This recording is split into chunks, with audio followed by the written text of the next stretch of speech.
markuu dhintay reer Yurub oo dhan ay ku farxeen geeridiisa. Markuu dhintay, qabrigiisa ay dul fariisteen waxayna bilaabeen cabidda khamriga.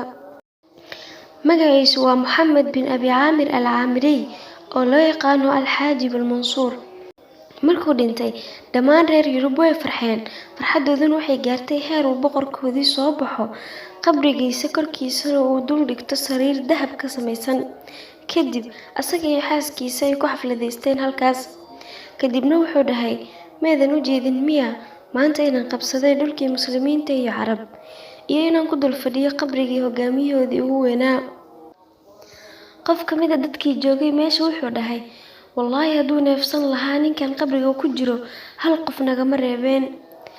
Hadalkiisaas wuxuu ka xanaajiyey boqorkii, laakiin xaaskiisa dejiso waxay dhahday, "Waa run wuxuu sheegay.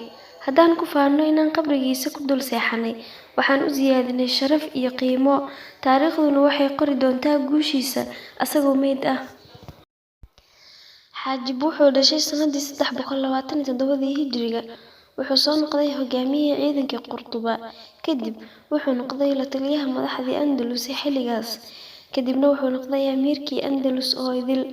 Wuxuu soo hogaamiyey in ka badan 54 dagaal oo dhammaantood uu ku guuleystay. Dhammaan reer Yurub waxay u hayeen cadaawad zaa'id ah oo wuxuu ahaa laf dhuuntooda ku taagan. Waxay ka harsan waayeen uu la dagaalamayay 25 sano. Wuxuu Ilaahay ka baryi jiray inuu dhinto asagoo jihaad ku jira. Ilaahayna wuu ka aqbalay.